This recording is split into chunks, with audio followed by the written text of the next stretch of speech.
said, Mum, I think I want to try boxing. So he says, that smelly boxing corner, go and find yourself a pair of gloves in there. All these damn smelly soaking gloves. You have to sign in with gate man. And he's like, oi, oi, black eye, been scrapping? No, I've been boxing, mate. Oh, what are you, semi-pro like?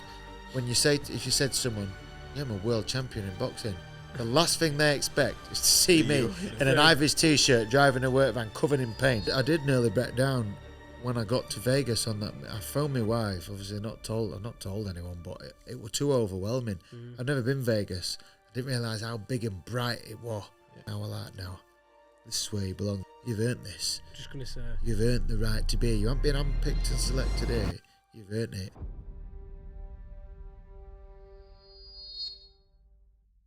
Maxi, welcome, buddy. Nice Good to meet you, have pal. with us, mate. Nice to meet you. Good to have you with us. To be welcome on here, back. Welcome back from your holiday, mate. It's all right. So some of us have to get away, don't we? Good to have you back. Well, straight away, let's dive into it, Maxi. How would you define greatness? What do you think are the key characteristic traits to make someone great? I feel like it's whatever somebody's chosen path, field of whatever they're wanting to do, set out to do and achieve. Somebody who's got to top and maintained at top, and usually always, like, I'm a big fan of successful people, whether it be sport, business, whatever it is. Followed a lot of stories, and usually, no matter who it is at top, at some point in their life, they've come through adversity. They've had to have challenges. Nothing's even you look at Floyd Mayweather, who were undefeated in ring in his chosen field of boxing, retired undefeated. So people go, it's just his white floor. But behind the scene, he had them 90 days in prison for personal issue. When he were a kid, his dad had him as a baby in his arms while his dad got shot in the leg, and you're like, that's something there that that's gonna be in there, and that's what it just takes certain characteristics to be great. Greatness in whatever field it is usually a lot. I don't know how to word it. Like there's a lot of stuff that's all gone into that person, and that person's gone through in their life to get to the top of whatever field it is, and stay at the top, maintain at that top. It's never a linear destination. It's never just one straight line to get from exactly, A to B. Yeah, you don't go like, I don't go, right, I want the success for me is at top there. And then, because I remember like my own, I'm not saying I'm great, but my own ambition turning pro were, all I wanted were a British title. Like, I used to spar man up from Cleckheaton a lot, who boxed for Cleckheaton, Gary Sykes, local lad. When I turned pro, Gary was reigning British champion. I started sparring him, and obviously seeing him box on telly for Lonsdale belt, I was like, I want that, that's what I want. And I used to say to myself, I think I'll be happy if I can get that belt and then I retire. I'll be happy because I've got that belt, I finally won that belt on my third attempt. And and then I won IBO, and then I've since headlined twice in America, and now my goals have reset. So like you say, it's not one destination. Like I could have said, my destination is British title, but then I got there, and I'm like, right, what else can I do? What else can I set out to do? And you're always, and again, going back to greatness, it's always pushing, always trying to better, whether it be better yourself, your business, your family. Whatever it is, you're always just striving, always pushing, always working hard. With that then, so do you know, obviously you set your goal to get there. I've spoke to a lot of athletes and things like that who set goals like that, and they get there and they say it's a bit of a fucking downer. You get there and you go, the way I explain it, I've obviously been in boxing a lot. You hear a lot of people in their interviews post fight and weeks on after they've either won whatever belt it is, they go, oh yeah, it ain't sunk in yet. And I tried to look into that answer because I'm like, I don't accept that answer. I think that answer's shit. It's not sunk in yet. And I had a deep thinking process when I'd got that British, because again, I felt that it feels flat. When you have that little moment to yourself, you're like, it's just, don't get me wrong, it's beautiful. It's nice, but it's just a belt. No changes. And I was like, that got into me head like, oh, it's just not sunk in yet. And I'm like, no, it has sunk in. I've visualised this for years and years. I've now got it. And it's just like, the saying, make sure the journey's better than the destination. It's That's like it. enjoy, make sure, and I have become made sure I do this is enjoy the journey. Yeah. You know, although my last journey were pretty shocking in the last few weeks, you know, enjoy every day of training, of you working towards that goal, chase the little wins every day and enjoy them. And then when you get to that point, make sure, you know, you get it and it's not as flat. But it is, I think you just can't help it. It's just a bit of a natural low. It's, you build it up for months and months in your head of this goal. Oh, when I get there, when I win that, when I do that, when I achieve that. You get there, you're like, I've done it. I think it's because it comes to a lot of things. When it comes down to, I'm the same. I think it's a lot of ambition for one, but you seem like what you've just said there, going back, is what I do. Is are you someone who literally you have a vision? You've already feel like you've already felt it, the weight of the belt itself. Yeah. You've worn it, and it makes a key difference on it. So when you get there, it's like you've already expected that to kind of. It's not as good as you've played out in your head. So when you either whatever you've achieved, you're like, right. So yeah, I've done that now. You know, the world's not ended, or I've still got, you know, I'm still breathing well. What can I do now? How do I go one better than this? So look, so that's let's get to let's strip it back and get all the way back to how we even get to that point of where you are. Right, I'm going to pick some of what you put on your Instagram only a couple of weeks ago. Your caption put, "From a smoke-filled working men's club on a school night to the bright lights of Las Vegas." You can't even fucking make that sound. I didn't even believe, you know, like a lot of boxers, they have that big self-belief from a young age. I'm going to be world champion. I'm going to do this. I never did it. As an amateur, I was just happy to go along with it. I never really had no big ambition. I just did it because I liked doing it. Same way I played rugby before that, rugby league. I was just like, you know, I ain't got a goal of becoming the next centre half or like that. It's just like, I'm just doing it because I like doing it. You know, I ain't got no goals. I'll just keep taking part. And, you know, before I knew it, and then once I was a senior and there was a few lads who had boxed and beat as an amateur, they turned pro and I was seeing them on Sky. Well, actually, I can do something here. But, yeah, it's like going back to that. I still remember that night. It were in winter of 2005. It were in a working men's club in Barnsley. It was absolutely packed, and obviously, I was nearly 20 years ago, and obviously, it's smoking one band, so everyone's got fag on going. Yeah, it were phenomenal. Like thinking back, just remember being that making me way to ring, and yeah, never even thought, never even dared to think that big of, you know, the fights you watch on telly, the big fights all in Las Vegas, that I'm going to be one of them. Headlining the fucking thing. Yeah, seeing my face on Las Vegas Strip. Yeah. What's the difference there then? Obviously, a lot of people, like you say, do go, right, I'm driving for, I want to be that. Obviously, you've remained quite humble and just taking it in your stride. Is there something behind you that makes you take it in your stride and just work hard? Rather than just saying, right, I'm going to be the best, I am the best, I'm going to be the best. Maybe when I think about it now from that sort of point of view, maybe because I always ever set out smaller steps and achievable steps. You know, I'm not saying some kid, as we see, you know, there's been plenty of them like your Mayweathers and the elite of the elite have always said, I'm going to win an Olympic gold and I'm going to go and win a world title. I've just finished reading Andre Ward's book, and he was a big believer. Again, he's a big believer in God. And I feel like saying to him, Andre, you need to give yourself some credit, mate, because, you know, I'm not a believer in God. What you've got is natural ability. You know, he passes all his credit to God, whereas he said, I'm going to win an Olympic gold, I'm going to win a world title. And he did it.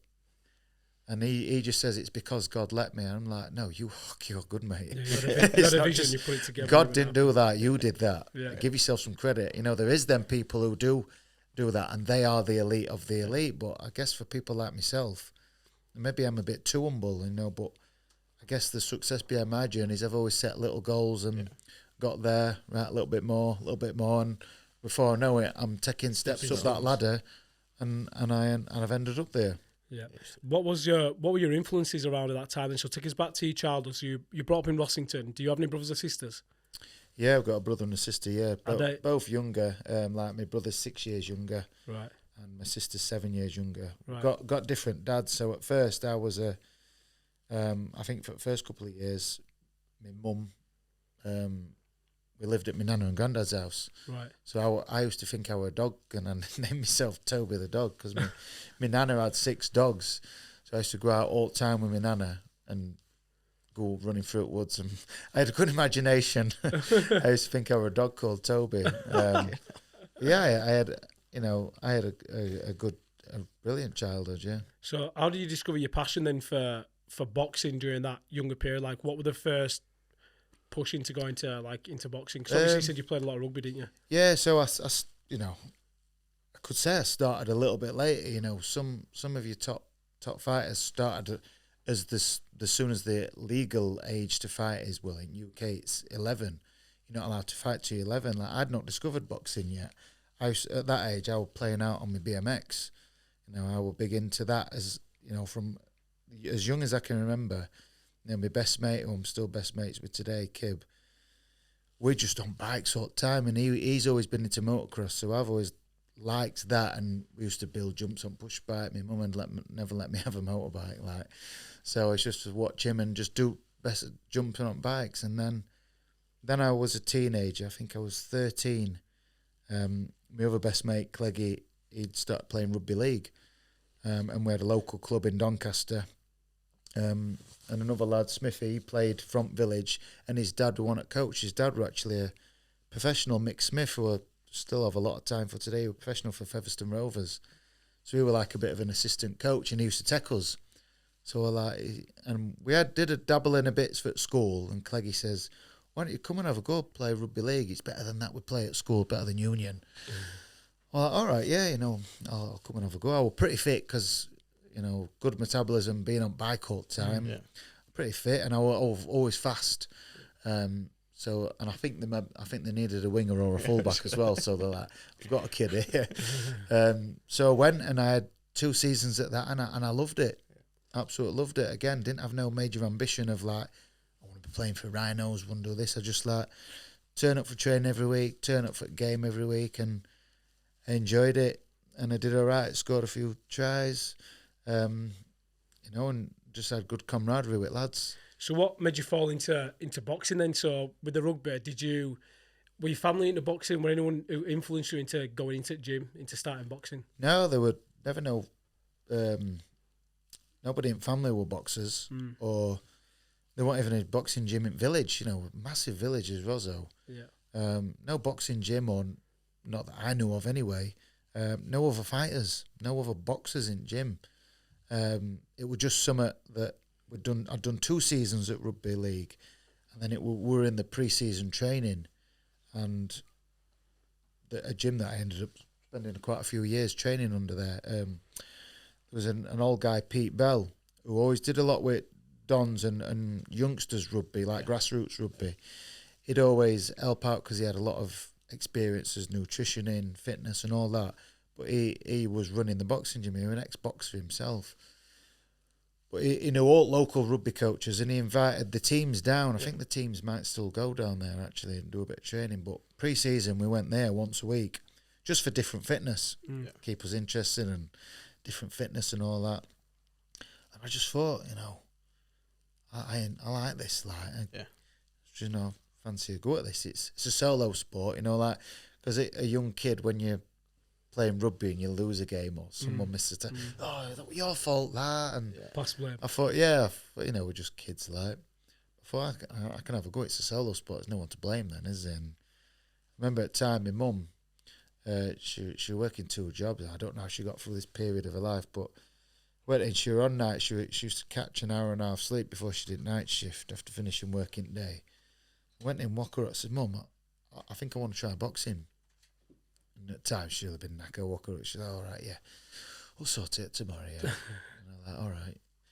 And then spoke to her about it next day, and she said, she used to work at the Royal Mail sorting office in Donny on nights, where all mail get delivered and it all got sorted out. She said there is on my shift, there's a guy who I know, James Lister, his name is. Says he used to be a boxer. I'll find out where he used to box, because he says I remember him telling me he was Yorkshire champion. I was like, all right. And she come back next day. Right, spoke to James Lister. He used to train at Doncaster Plant Works. He's given me an address, so I'll take you down. Like, all right, yeah. And told a couple of my mates at school next day, right? And my mum took a car full of us through. Nice. Like, right, sound. And we got there and didn't realise it at the time. It were just coming into summer, and amateurs, they might not now, but at that time they had a little bit of a downtime in like school holidays sort of thing, just like end of season, have a little bit of a rest. Yeah. So we turned up to the gym, and it was last day they'd opened. So we spoke to the trainer, Ken Blood, no longer wheels. We were like, so we couldn't really train that day. He's like, right, come back on so and so date in a couple of weeks' time. And if you're still interested, we'll get you started. So, ended up, I remember this day, and like my mates were like, nah, not bothered anymore. And I was like, yeah, Mum, I'll go. So she took me, and that were it. Walked through the door, and like, I'm sat here now talking to you. My career didn't stop. I just, as soon as I walked through that door, I was hooked. That's where it all started. How long did it take for him to, obviously you're walking through that door, to realise, or to someone to point out or find out yourself that I've got a little bit here? I don't think it took long. Again, from playing rugby, I think it was great grounding, because it just makes you tough. Contact, and it's you never come out of a game feeling fresh. No. If you have, you've not been involved. No. So, and being physically fit, I were in a good shape, fit, and pretty aggressive. I remember my first session, they were like, right, stand on that. Ken were always busy watching sparring, so he'd have all of us, everyone who wants sparring, just on hitting bag, like you see on films. Go and hit the bag. So he says, that smelly boxing corner, go and find yourself a pair of gloves in there. All these damp, smelly, soaking gloves. Picked up out, because I was at Newgate gym, everyone's sort of hitting bag, but slowing up and watching me out corner of their eye. And I didn't know how to stand. Literally stood square on, just sort of clubbing bag. Levering it. Non-stop, and I was knackered. And then Ken come back to me a few minutes later, and I was like, he's like, no, this is how you stand. This is your jab. I was like, right. And then he left me at that for a bit. And I think that was maybe a test. Yeah. See if he gets bored. See how interested he is. See if he loses his attention. Yeah. And I just literally, he did as he's told, He was a former copper, Ken, as well. And he was quite big, and his presence was like, So I was like, right, I'll just do as he says. Just stand here and just keep doing as he says. And then it wasn't long. It might have been next session. I think it's a test knowing now. There was another kid who some of my mates knew from a different village. Yeah. He'd been going a couple of weeks before me, and he had his own gloves, and he obviously knew how to stand, and he was flicking jab out. And I obviously looked at him thinking, he's been doing it 4 weeks now. He's right good. I can't wait to be doing it 4 weeks, so I'm that good. And he must have been the only other sort of newish starter. Yeah. At next session, Ken says, right, I'm going to spar you. Now we're at that fight or flight, so I'm going, Art will go in.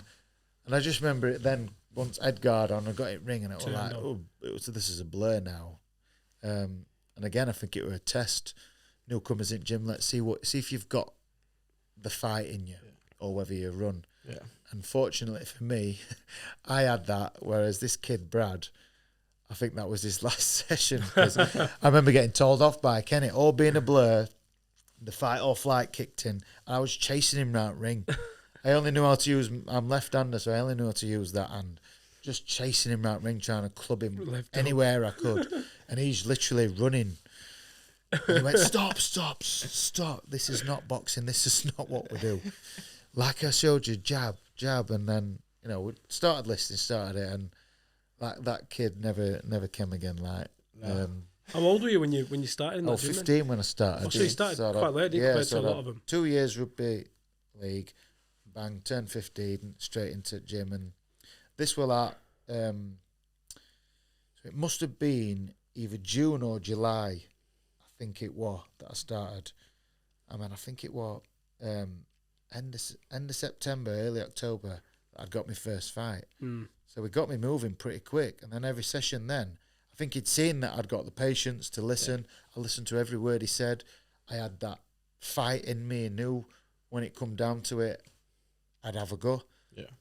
And I turned up every day. So he put a lot of it, and he praised me as well. He always, like, obviously told you what to do and, you know, give you your instruction.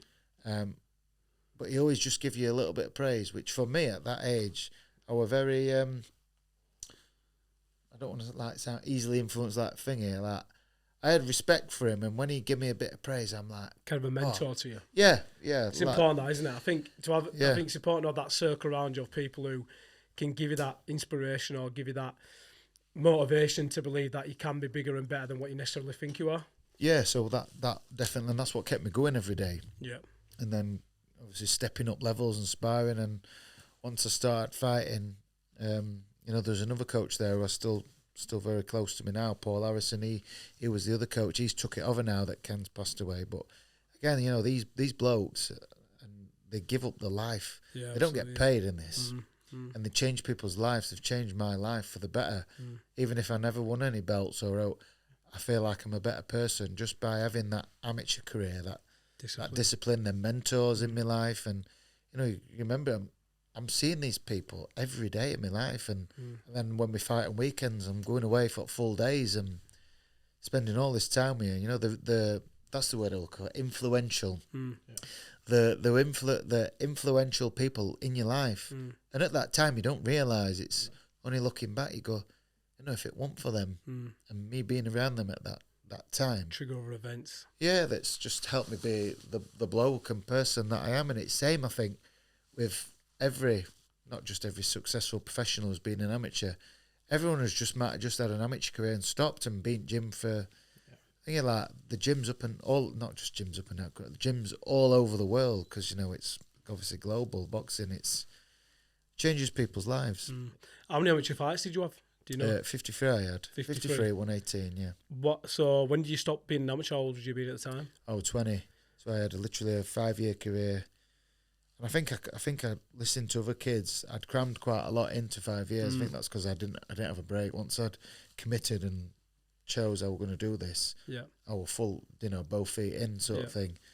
So yeah, I think I had 53. I boxed all good range. I had to be moved fast because my first 2 amateur fights started out as a big puncher. I stopped both kids, and then obviously word got about locally. These were kids with same experience, and they just couldn't match me for strength, and I owe that to rugby for being such an aggressive sort of sport, and fit and strong. And then I remember coming into the gym after them 2 fights and sat down at change, just getting my wraps on. Ken come in change, he sat next to me. He says, Danny, you better shit yourself now because I put you in championships. And I was like, what, after only 2 fights? He went, yep. He says, I can't match you, so you're going to have to go in championships. And I lost that one. I lost my 3rd one. I'd had 2 fights, and I boxed a kid who had had 9 fights, won 6.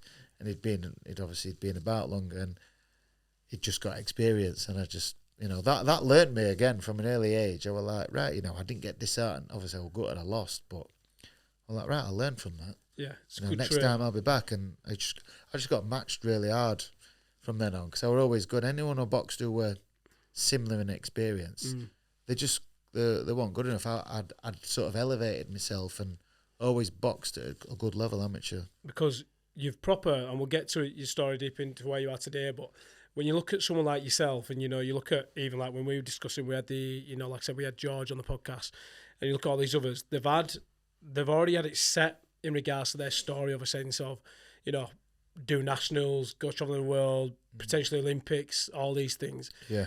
When you've now decided to turn pro, is that your decision or someone again influenced you to do it? But then you're literally now starting off fighting Maxi in the sense of it's going to be a fucking grind in a way for you, innit? Because you've got no big sponsorship behind you. None of all this. So whose decision, one, were it to turn pro, were it yourself? And 2, were you prepared for like the road ahead to get yourself on Sky? Like you said, you saw earlier, some of your early influences on Sky and all these other TV channels and stuff. Well, it was my decision to turn pro. I didn't know anything about the professional business as it is. Just a couple of kids who had boxed. He only died last year. Such a bit of a tragedy. Chad Gaynor, he was a good kid. I boxed him, beat him in amateurs, and then he went on next year. He won the championship, so he became champion of England. He boxed for England, and then I had to, championships year after, I boxed him again. I was like, he's massively improved now. He's gone on since I beat him. He's gone on and won championships. Yeah. But I was just, it must have been his kryptonite. I beat him again, and then I think it was after that he turned pro. I had another year's amateur because in my head I was like, right, I need to win the ABAs, win a senior ABA title.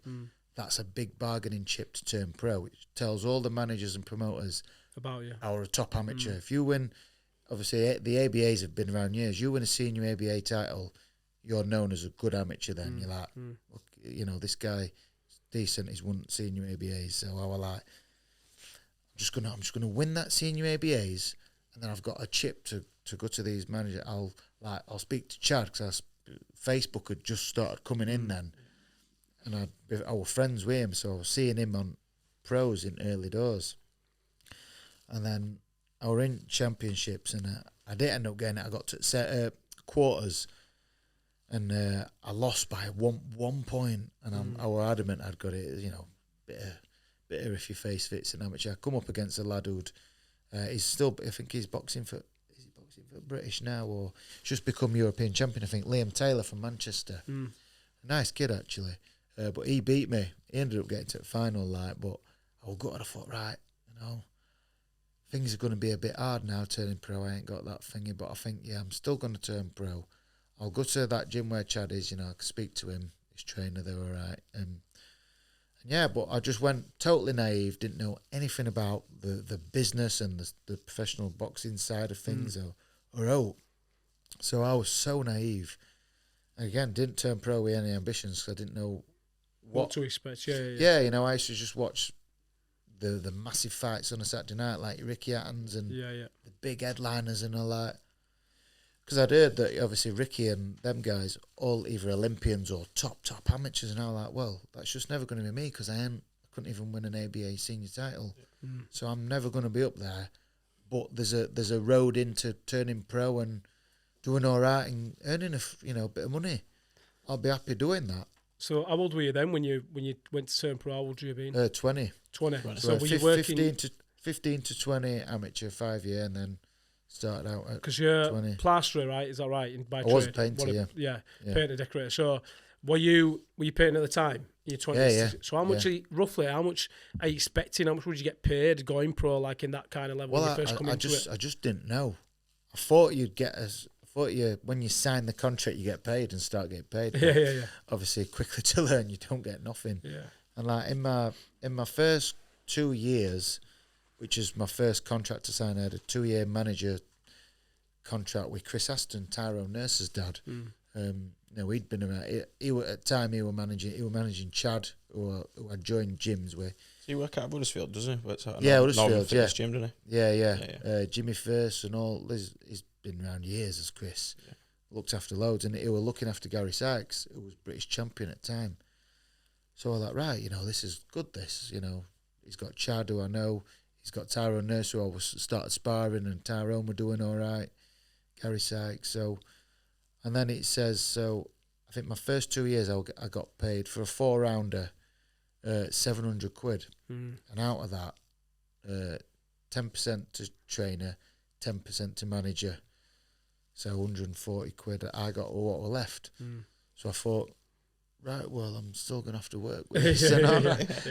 Not unless I'm doing five a week. Yeah. And then I managed to, I had a couple of fights, saved all my fight money. And then I think I saw I wanted a new van, I wanted to treat myself to a new van, I just wanted a transit van. So all my fight money, I saved up $3.5 grand, just went and bought a van. I still love driving that van, it was a brilliant van.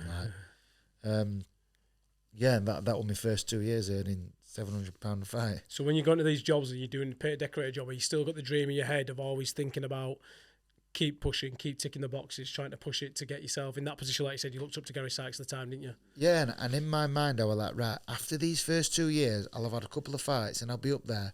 And hopefully I'll be like Gary and be able to start challenging for this British title. Because I think at time, overheard him, and I think Gary were getting like 20, 25 grand fight for British like live on Sky, and I was like, right, fucking hell, lad, absolutely mega money.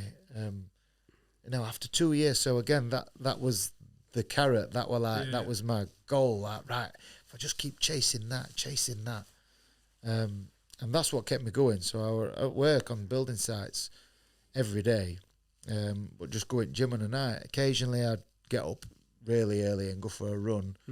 But yeah, I wanted to do it, and I enjoyed doing it, and it was just what I did. I'd committed to doing it, so I just stuck with it. Where does that dedication come from, though, Maxi? Because it's easy. You made it sound easier than what it is. Because these people, people that these people that have that dream, they have that ambition, and they have to do things on the side. You know, it's like I'd say, I'm fortunate in my position now where I've, my story or whatever in helping businesses grow and blah blah blah. But I've had it where I had fucking £5 in my bank, mate. Slept under the fucking bridge of Clapham Common in London at one stage, and I can never answer it. I can never really tell someone what it is that I feel like got me up to get going. Yeah. I think it's more ego. I think I had an ego. I think, well, this isn't where I belong. Yeah, do you know what I mean? I want more than this. Yeah. So, but it's easier said than when you're in this position now and of any kind of success, whatever it may be. But what advice would you give to people then in that kind of position where they have got that little something, that diamond in the rough that can be polished, but the mindset is telling them a yo-yo between, do I go this route, do I do this route? And even though that journey might be a long one, it's having that push and that dedication to do so. Do I stay comfortable or do I push myself? Yeah, so what would you advise? How do you advise someone to get out of that comfort zone? From my own experience with it, I wanted it, and I wanted it bad, and I was willing to, keep. I remember one point I was training for what fight were it now? I was training for my third fight, and it was on the undercard of a Sky Sports show in Donnet where Jamie McDonnell fighting for European title against Stefan Jamoy. I remember on that bill some name like me and Josh. Obviously, it was my third. Yeah. And at the time, I was working in Northampton, and I just remember being so exhausted. This was before I knew a lot about nutrition around, so I was thinking I was eating right, but we'll get our meeting a guy at Rotherham and picking him up and driving down to Northampton, which is a right trek. 50s, when's it not a 50 zone at M1? Going down there, but all this tech for me now is to get up at like about 4:30 or 4:15. Used to get up, have 1 Weetabix, and then all I'd take for me food were 2 tins of mackerel, 2 tomatoes, and 2 oranges, and so I'd have a little break in the morning and have that. And then have that before, and then go home and get a coffee and rice cake. Finish the rice cake. Have a rice cake. During the rice have cake. A little bit of tea, a little bit of summer, then go absolutely knock my pan out in the gym. But I remember because it was January as well, this site was freezing, it was dark, cold, damp. And this guy who I was picking up from Rotherham, he was going chippy or caffeine. Sat on tubs of paint. I'm eating this cold mackerel and cold tomato and orange, and he's like, and he were always getting a Snicker all the time, and he used to keep what kept me going. After you fight, young, and I'll get you a Snickers. And I was watching him eat it, going, I know how good that tastes. That's your next goal, mate. But yeah, I just kept seeing it, and I had my first ear infection at that time, so I'm working and like, because it's all linked, innit? Kept like, as I was working in this scruffy empty flats, just like, we're banging that out, and it was like pure yellow. And I was like, I don't think that's right, like, but just carried on. And it probably didn't help. I'd run myself into the ground, getting up at that time, training that hard, barely eating, no. It's crazy to think you were doing your own nutrition, everything. I don't think people I just think I knew better. Like, well, being around, like, Chris Aston is pretty old school as well. So sort of being around that old school thing, I just thought I was doing the right thing. It's not now. I have a proper nutritionist, and I eat better when I'm in camp. I eat more when I'm in camp than I do when I'm not. But yeah, doing all that and going through that. So yeah, I've rambled on a bit. But my advice to somebody who I could have quite easily done all right as a painter, and then going home. Packed up shop, have my tea, get feet up, watch telly, go to bed, do it next day. You could do all right as a painter. If you're willing to work hard, you can earn an all right wage.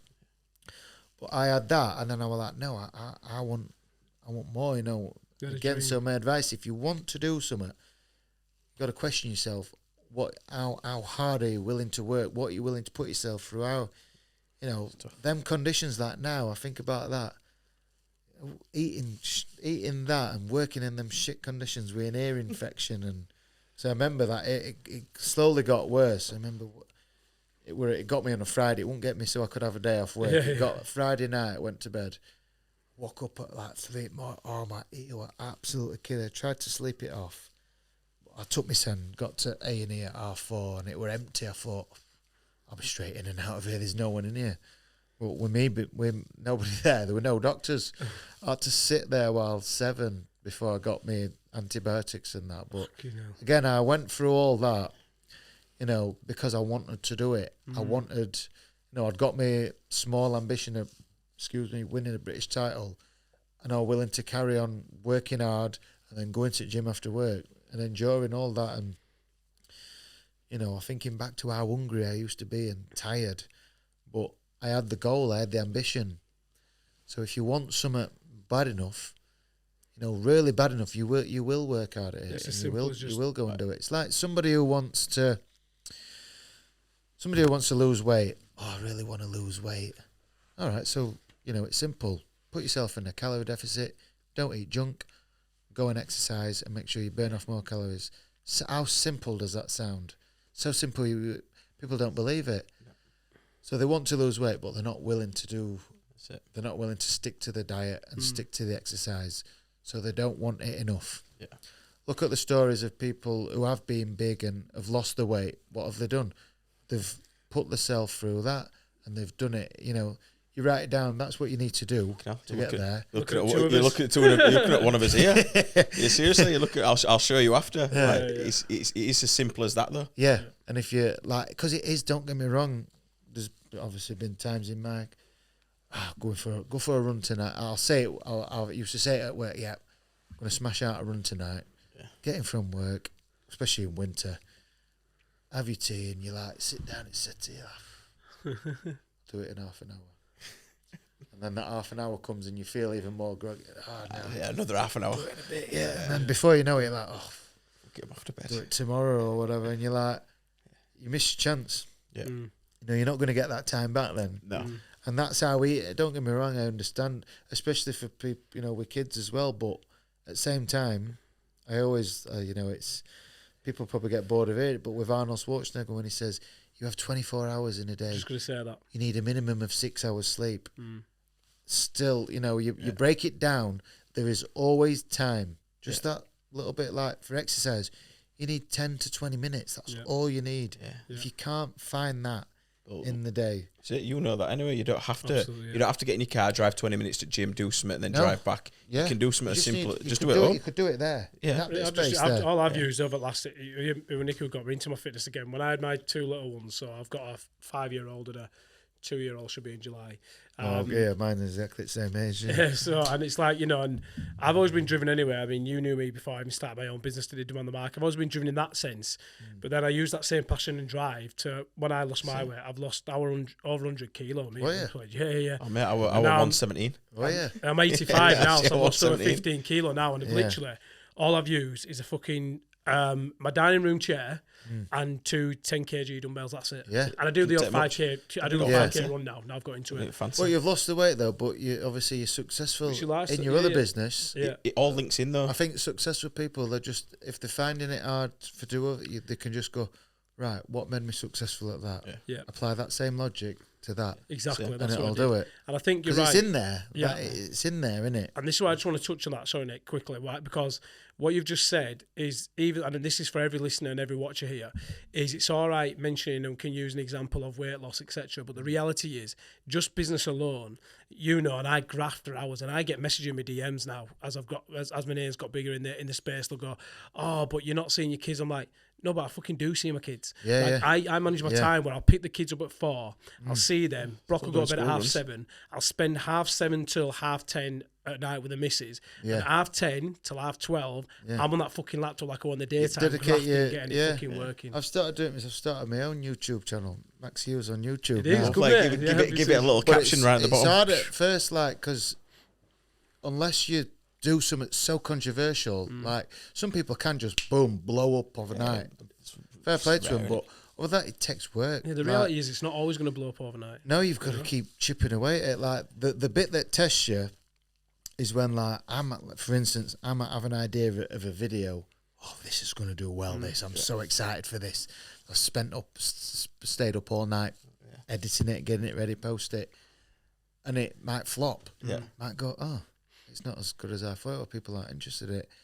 It's then at that point where you go, some people might go, it's not for me. That's not worked. I'll just go back and I'll carry on doing my normal job, doing that, and then hopefully I'll get another idea. Okay. It's going, right, all right, that didn't work. Let's try again. Yeah. It's been repeat. Been willing to fail. Yeah. Willing for, and again, I know not loads of people like him, but I've done the Richard Branson story, his thingy. Even though he was from a good family, he's dyslexic. You know, he's really struggled at school, and in that era of him going to school, it wasn't sort of picked up on it. We're just like, oh, you're disruptive, you've got no attention span, you can't do it. So he didn't get that help with being, which is now it's more recognised, and we know a lot more about it now. He had to get through that, and like, and other business ventures that he's done, he's tried something, it failed. Guess what? He didn't go, oh, all right, I'll just go and get a normal job. Yeah. Boom, he's on to the next thing. He's on to the next thing. That might fail. All right, that failed. And that's what winners do, isn't it? Yeah. You just keep going. You go, right, that failed. All right, fine. I'm on to the next thing. And we've touched on this quite a lot, is that people aren't willing to do the fucking boring work, mate. Yeah. Because it's the same shit every day. Like I say, like when people look at our successes now in our businesses and where we are and helping others, I'm like, yeah, but you don't see beforehand and every day don't really change. I get up and still do the same fucking shit that I have to do. But that's the 1% to me. It's not the money. It's the actual fucking actions that they do. Repeat. Even when, like you said, when they fail. Because it's worked before, it will work again. It's just repeat. And what doesn't help this current era of people, this soft people that a lot of people are, is the social media. Yeah, they want it quick. They see the fake stuff on Instagram and social media and the reality programs. Oh, I just want it. And don't get me wrong, there is people, and I take your hat off to, who can make a success overnight.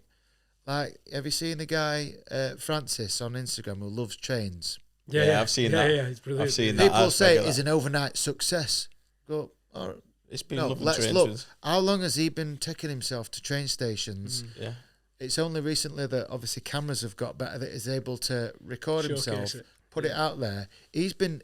What is he like? 20 you ask him about a train, he reels them off by model number, and you go, people think he's an overnight success. He's not. How long has he been chasing trains? 4 or 5 year old will have been doing exactly, that. Yeah. So again, it's when people see nowadays this current. Oh, he's just popped up on Instagram. Him. Oh, fucking hell, it's not took him long. He's got this many followers, or he's on holiday there, or he's doing that. He's not been that long, but why can't I have it that quick? You're like, no, you don't see. People want it like that, don't they? You haven't seen them. Massive lead up and sacrifice, dedication. Fucking times I've said that, and how many episodes I sound like a broken record. Like, sometimes I have it at my house where my family was walking. Do you remember that? But I'm not going to say what's on the plaque that you got me last time was in. Where I've joined. I've done something in my business that I've achieved. The event. I've achieved something. They go, oh, look at Mr. Fancy with his plaque there. I'm like, no, that could be you as well. You're just not willing to fucking do anything. How long it took me to get that plaque? Yeah, I'm guaranteed there'll be something on the extra on that plaque that says, right, I've done the fucking next bit. Like, I just keep it there. And to be fair, I like it when they say, oh, look at you, Mr. Fancy Man. No, I'm not fancy.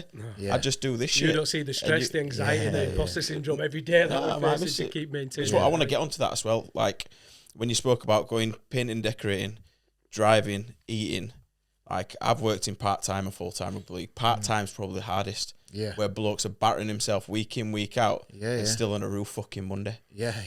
And we always forget, I'm not saying we, but it's thrown about the rugby league widows, which are the family behind it. Yeah. Like, you have to have a driving force behind you to keep you in check. Like, not like, forgive me, I'm wrong here. You're not doing this shit on your own. There's people with you that are not only helping you, but probably suffering as well. Oh yeah, absolutely. Like the amount of holidays, me and my wife, we've lost money on. We've lost money on this trip because I've put boxing first. Yeah. Number one that really stood out when we, didn't have a lot of money. She was early on the career ladder herself, and the money that I was getting from fight won't really go in. Yeah. It was just a good bit of spendo for us.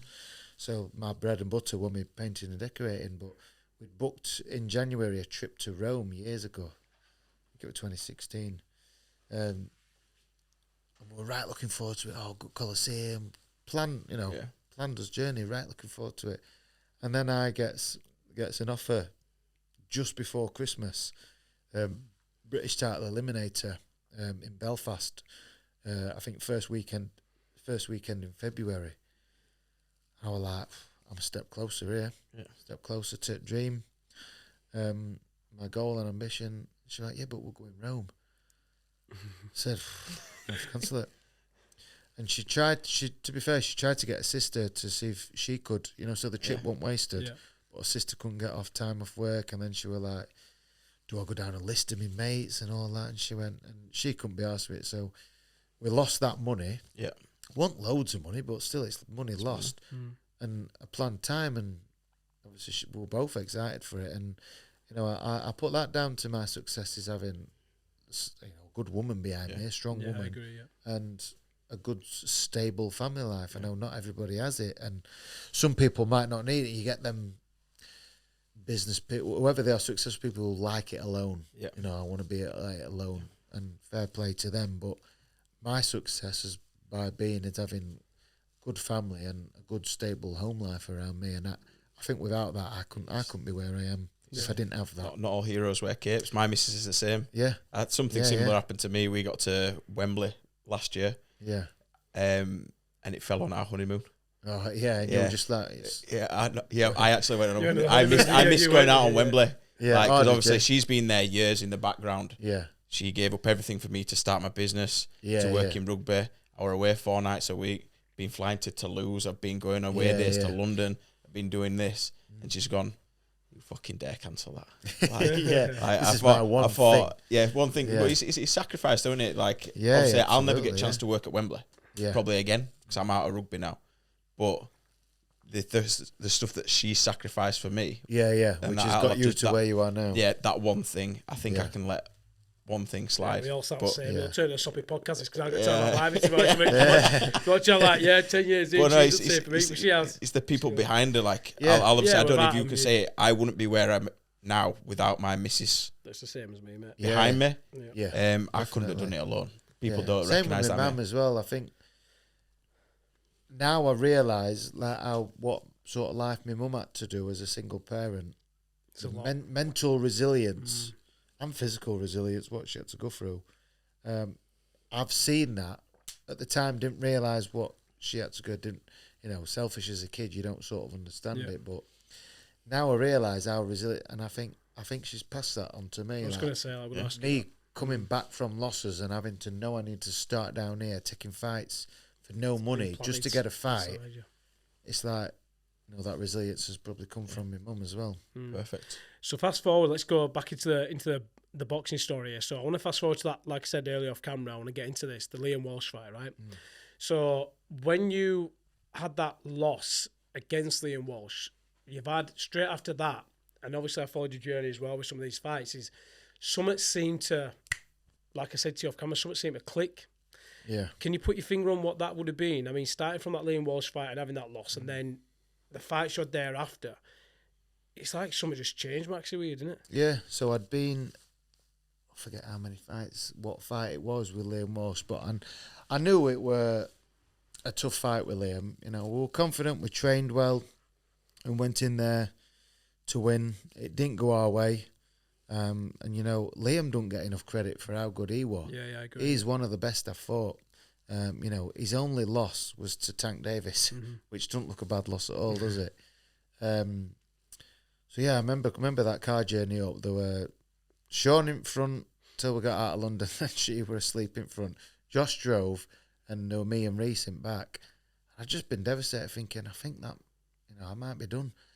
Again, I think that, which loss were it? That might have been I can't remember if it was my fourth or my fifth loss. But either way, although Liam were world class, in my head I was like, I've lost domestically because I think we fought for WBO European. So, you know, it's European and domestic title. I thought, I've lost again at domestic level. Am I just going to be known as the Nly Man? You know, I get into position to fight for these titles and I just fall short. This is where you start questioning yourself. Yeah, am I going to just be the Nly Man? And it had been 9 years as a pro then. It was November. So just coming up to nearly 10 years. And a good chat all the way back, you know, good support from Josh and Reese and talking it through. And then again, sat home, how much do you want it? Do you want to carry on? You know, asking myself these questions, do you want it? Do you want to get that British title and all that? Yeah, right, we'll go again then, don't we? Dusted my sin down. That mental resilience kicked in and it's like, right, we start back off. And then my next fight after that was in the February. Another opportunity had landed because that fight with Liam Walsh was on an MTK show, which they were getting loads of shows, loads of fights, and giving lads opportunities. And to be fair, because I think I did so well, albeit I didn't win against Walsh, I did well. Yeah. So that gave me another opportunity. They said, look, you need a win. You need to get a win. So I had to take a fight for nothing in a 4-rounder, you know, first hump bill. Yeah. Just against a journeyman. So like, right, I'm not going to earn no money from this, but I need a win because then I've landed, if as long as I get the win, I've landed another opportunity on an MTK show. I was going to go to Kazakhstan and fight an unbeaten kid who just won WBC International. They obviously saw me as a bit of cannon fodder. I did well against Liam Walsh. See how he gets on against this undefeated Kazak kid who we're rating highly. I was like, fine, I fancy it. I'll take that. Kazakhstan, fine. Yeah. So that were lined up, and then COVID hit. Yeah. And obviously nobody knew what, but I managed to get me winning. Yeah. And COVID run, I'd had 3 months off work, back to work, and things were slowly creeping back to normal. But they'd given green light for sport and boxing. Yeah. Eddie started doing shows in his back garden, and I got an offer. It was a shit offer. I can't even remember the kid's name, but it was an undefeated Russian kid to fight him in Belarus. It was an hard fight, and it was for absolute peanuts. I think after, obviously, changing it from euros, it was a couple of grand, if that. But for how, you know, for where it were and all that. Yeah. But at the time, I said, yeah, I'll have it, because we were in COVID. I didn't know when I was going to fight again, where my career was going to go because of this COVID. Nobody knew about COVID. I was like, look, I'll just take it. And the day after, my manager messaged me saying, don't take that fight. Just give me a day or two. I've got something bigger and better coming for you. I was like, right, all right. But I was still trade out, you know, back to day job, gym on a night.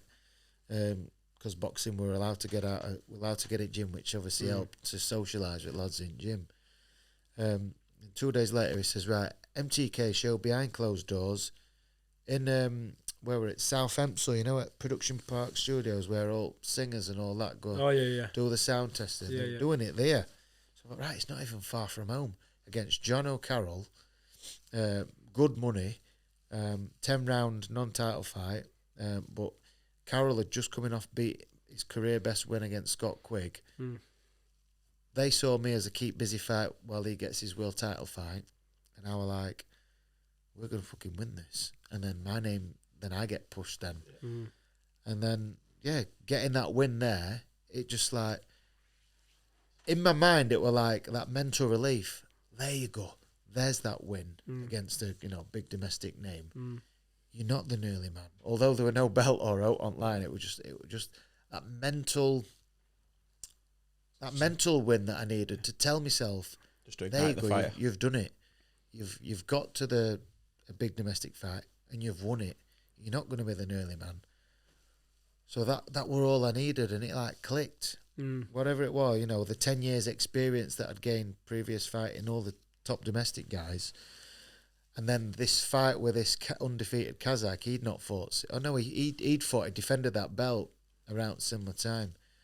So they lined us back up again. Because with that fight in Dubai, you went out in time. Yeah. So instead of going to Kazakh, got to go to Dubai during COVID. Yeah. So we got on holiday. Saying that Kazakh's not meant to be bad, It's a nice well, holiday since, there. when they first said it, Kazakhstan, so. I was like, oh, sounds a bit... I've had friends that worked out there, so it's amazing. But I've since become friends with him, Victor Kotochigov, who called. Follow him on Instagram now, and where he lives, Almaty, I think he is. Yeah. Absolutely stunning. He's constantly on ski slopes. Yeah, ski slopes, on it, everything's... It looked beautiful, and I was like, I don't mind going there, but I got to go to Dubai. Yeah. Okay. That fight got rescheduled, did job on him, and then boom, this, Mary, and the people like, oh, where's Maxi Hughes come from? And like, you've not seen what I've been doing for the last 15 years. I was just going to say that. Knocking my pan out on site, and I was still working at this time. Yeah. To be fair, a lot of people could take advice from just what you've said there. Yeah. The willingness just to fucking keep going. Yeah. Like you've had ups, downs. Yeah. You could have quit.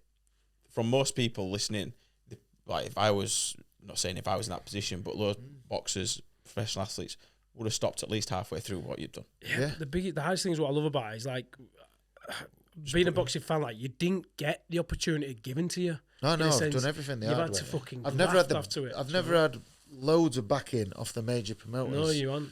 I earned it, and I earned it with Eddie and MTK. I had to beat their top guys. I had to come through a big opportunity. Absolutely. And I got it, and I still have to do everything the hard way.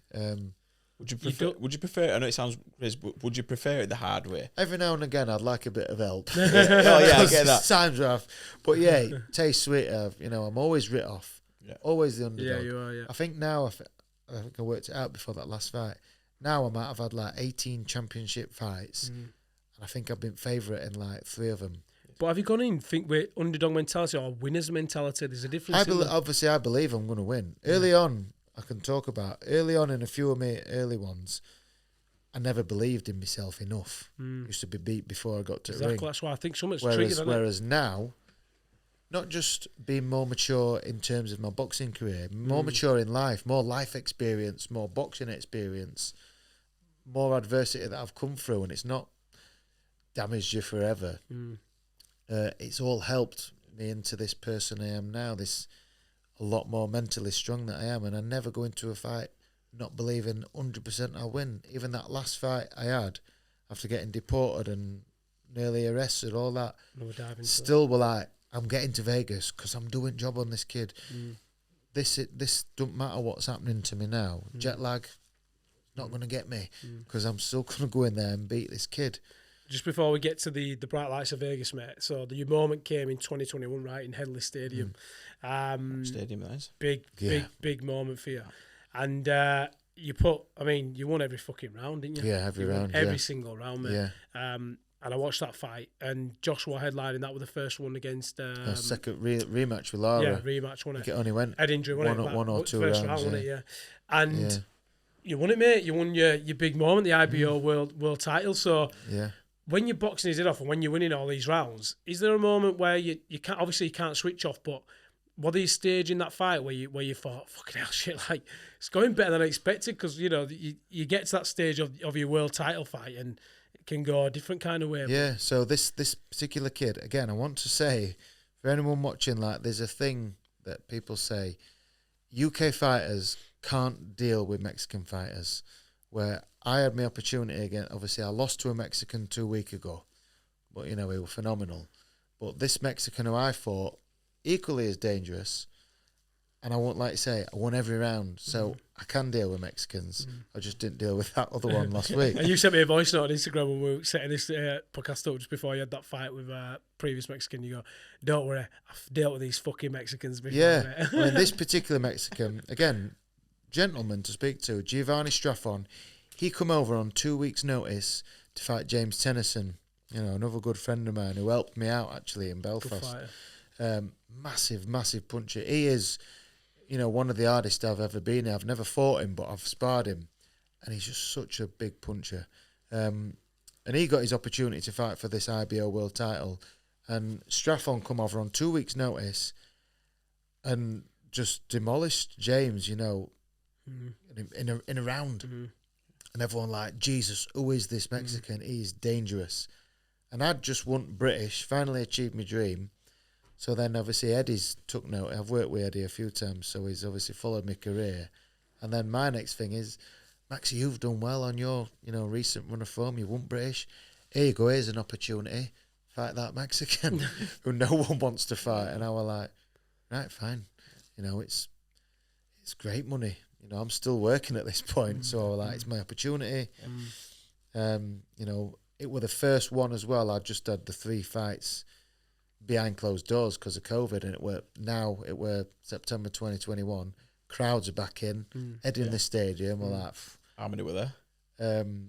Packed, wasn't it? It was packed when Josh fought, but I think there must have been at least 10,000 when I were there, because I think I were on 2 before Josh. But I'd myself sold 500 tickets, so. And plus a lot of Josh's lot, a lot of Leeds lot who I've got to know over years. They were there supporting me. So that 5th round, like in our tactics, it was like, look, we know this kid is dangerous. He can seriously punch. He's going to be most dangerous in the first 4. Yeah. So just really, have your wits about you. Sensible, behind jab, box and move. So we'll box him moving. And we were picking him off, we were moving, we had him all over. It went perfect. And then in 5th round, I caught him and wobbled him, his legs went, and then I got too excited. Crowd erupted, and I smothered my work, and I was just too close, and I thought I'd blown my son out. Gassed a bit, yeah. I remember banging for last 10, and I was like, shit. And then bell went, and I thought, I've not got him out of there. When you watch it, I've watched it recently with kids and our last, the camera's like facing me as I'm walking towards corner, and you see me go and at that point I thought, I'm going to get a bollocking off Sean, and I think I fucking blown my son out. I've got 7 rounds to go. But look, even though I was still working, I trained so hard, and I was fit, I was ready. I'd my minute rest, and I went out 6th round to have the round off. I was like, right, I'm going to have round off, not going to do much. And I stood in front of him, but obviously that round had took a lot out of him. Yeah. And I started chipping away at his body, really getting through some good body shots, which, drained him even more. But that was my round off, which I still won. And then I'd got my second win then for the last 6 rounds. And Sean just said, look, you're absolutely way in front here. He says, his advice were, just don't do no daft. Keep on outside and don't do no daft. And I was like, all right, just kept boxing, moving. And I knew I would just, beating him to Taking punch, him off, landing, and then I were out of the way. And then in last, going out for 12th round, his advice were, I don't care if you run round that ring. Do not get it without stupid. Don't even throw a punch. Just get out there, and I still boxed, and I still went round, but I just knew. Yeah. And, I were crowned champion. Phenomenal night. Unfortunately, as a night fought Jim, obviously Josh got the technical draw because of head clash. I think Lara's arse fell out a bit. But yeah, to experience that, we had, obviously we were home fighters. Rhino's home dressing room in New bit. Mega that dressing room, phenomenal. And you dream room as well. You touched on it earlier about having the belt of the British and feeling it's just a belt, but was that the same mentality you had then when you actually held the world title? Is it a different feeling? Like what? It were a bit, yeah. I mean, I booked, because I had to book time off. I had to book fight week off and stuff, and I booked a week off after. Sounds nuts. I'd no holiday days, so I had to take unpaid leave. But I'd been paid, so I were all right. But then that week off, crazy. How was that comprehensible? So you didn't, nothing changed.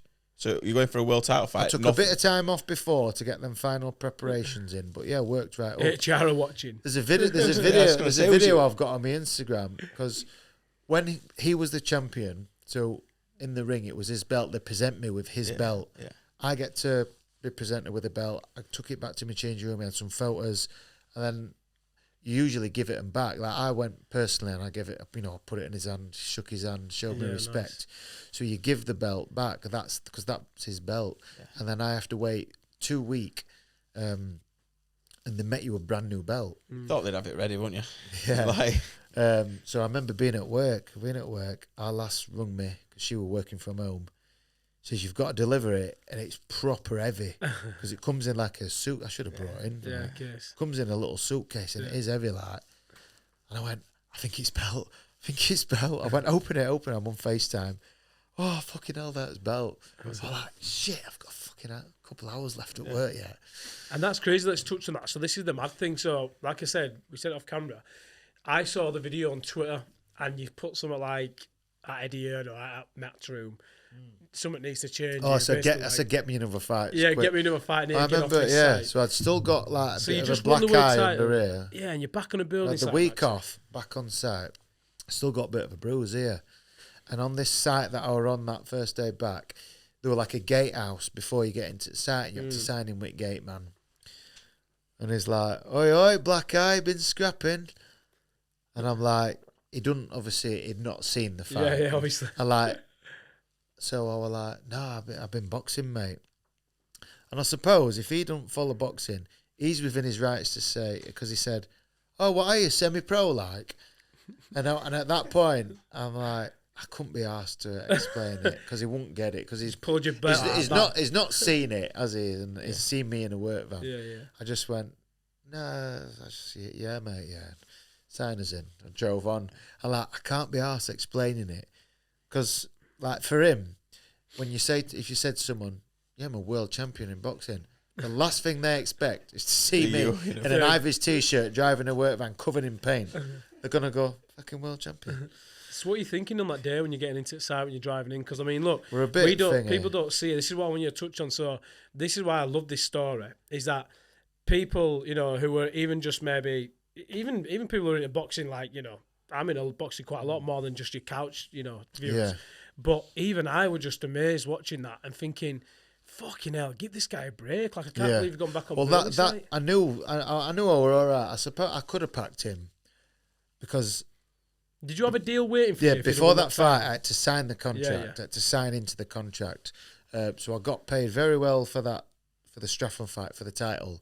And then when I won that fight, sorry. Not said it now, fucking. So winning that fight, I entered into a 3-fight deal with Matchroom. So I was signed by Matchroom, which obviously it tells you the minimums you're going to earn in your next couple of fights. So I was like, I could pack in here and I could go, right, got my contract. I know I'm getting a minimum of this of it next less than a year because the fights had to be within so many months, whatever it was. So like, right. But I was like, I'm just being a bit greedy, to be honest. Yeah. So I went back to work, but then I got a sponsor. I think I was back at work. I was back at work 3 weeks, and I got a phone call off my manager, and he says, "How much would it take for you? What's your bills cost? What's your bills cost? Like your monthly outgoings and all that." So I was telling him, "Is that right? All right." And then I was like, well, what was that? What's he asking me that for? And next day, I got delivery. Right, got you it, Anna. Nice. I got you sponsorship. I went, what you got there? He went, what you asked for? Should have doubled it. Should have doubled it. Yeah. He did double it. Right, and then because I worked for my uncle. My uncle's painting firm, massive firm. And he'd really looked after me, and I. Did he sponsor your uncle? Would have sponsored you? I'd assume. He'd done times. Many a time I'd had his logo on my shorts, and then he got to it, and then obviously phoned him, told him. Says, I've got a sponsorship. He went, oh man, he's won that lick of paint that fucking wall. Get him on. Yeah, he says, I can't fault you, mate.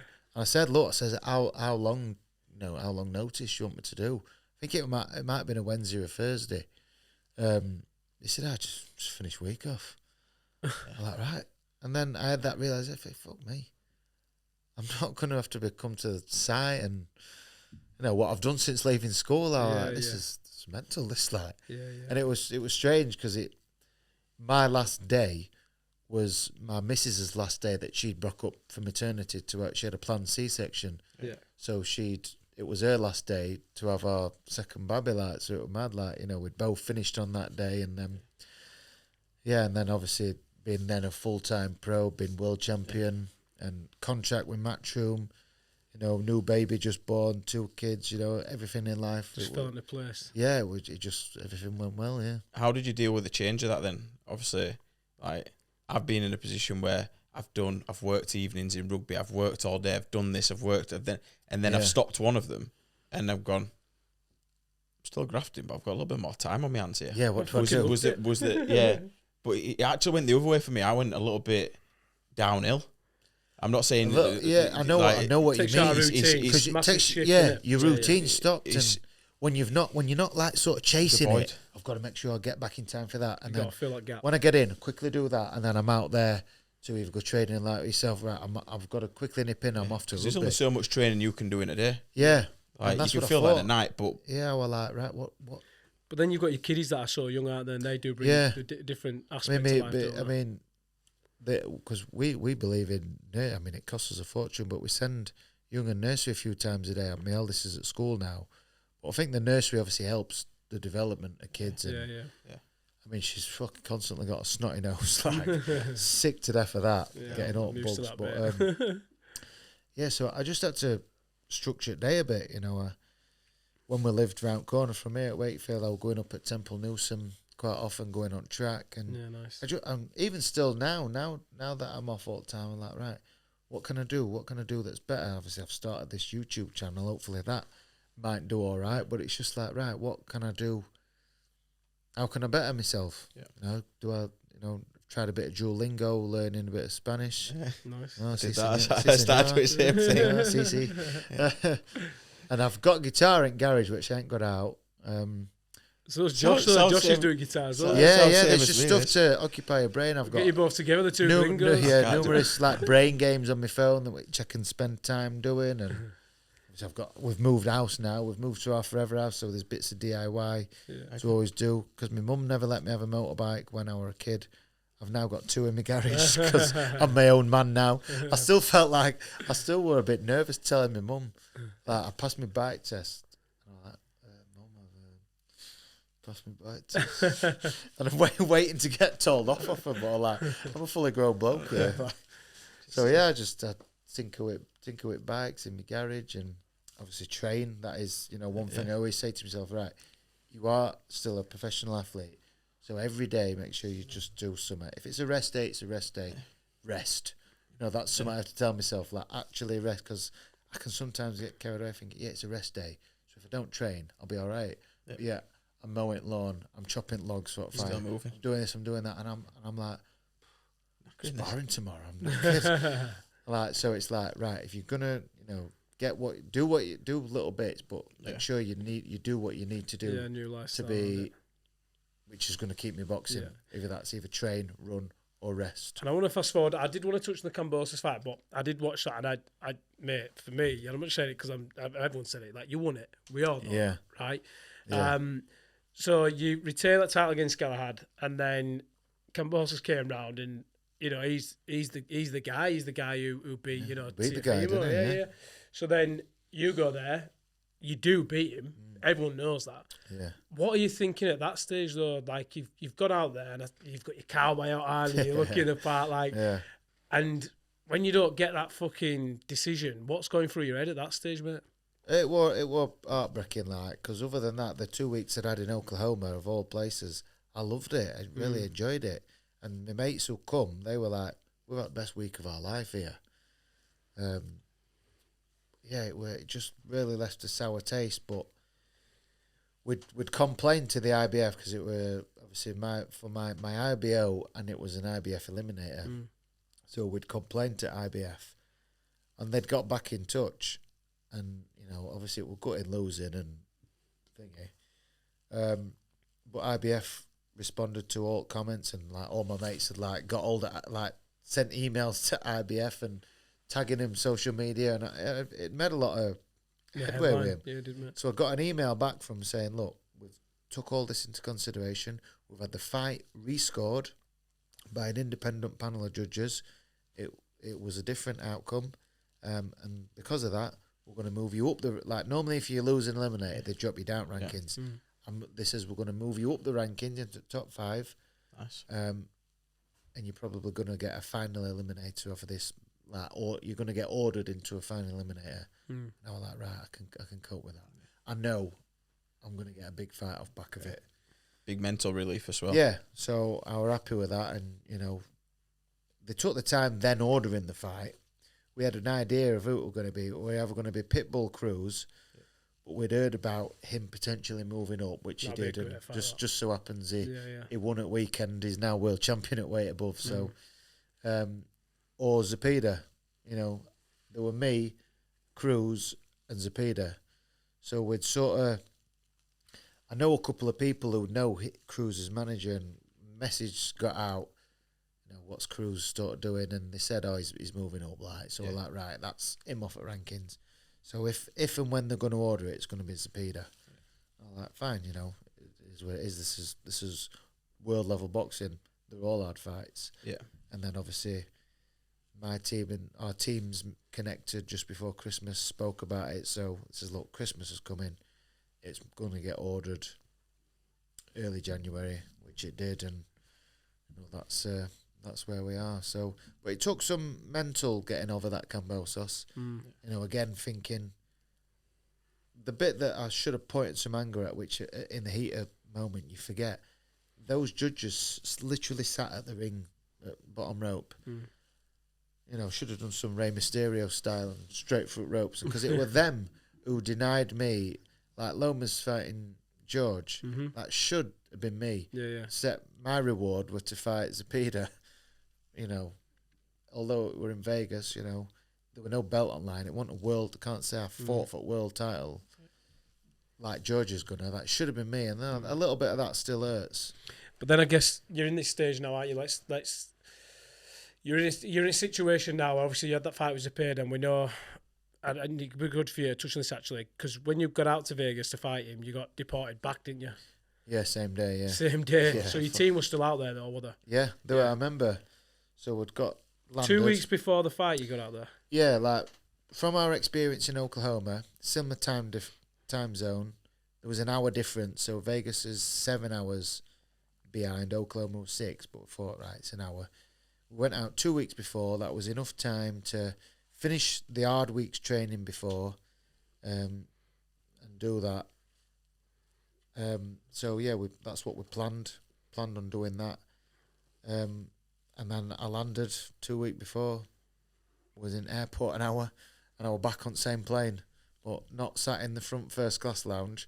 I was back at plane, squashed in corner with my sciatica killing me. And what were the reasons as well for why they deported you? What did they say? So when I fought Kambosos, I fought on an Esther.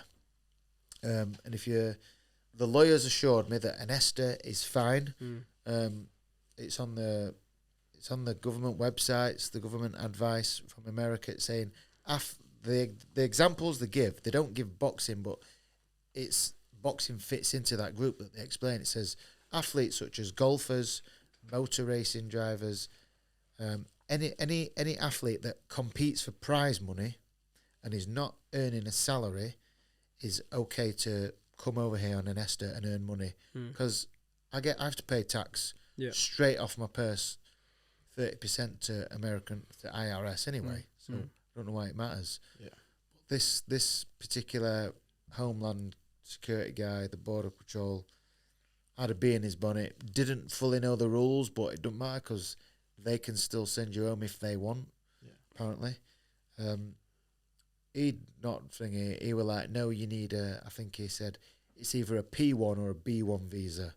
That's the one you need, so you're getting deported. And I was like, at this point, I was like, can you let me phone my lawyer? He's based in New York, he'll be up, he'll explain it all, and I can be on my way. No, give me a phone. Took my phone, put it behind his desk and behind the screen, and then I kept seeing it ringing. Sean and that, they'd obviously got through. Yeah. And I'm like, look, that's my team. I'd got the car hire in my name. I'd got the place where we were staying. I'd got all these details that they needed. Yeah. I'm like, look, let me get my phone so I can tell them where to go and where they need to go. No. You'll get it back when you get on plane. Do you reckon there's any mind games going on there? I don't Have you looked think into so. it from that side? No, because they'd have wanted me there. They wouldn't have wanted to risk, because at any point I could have pulled out. If me being deported, I could have literally rung and said, you've got a good reason. Fight's off. Yeah. Because the fight was ordered by the IBF, I could have said, I need it postponing, I've got visa issues. Yeah. Like Owara Davis did in this last fight. He did the same.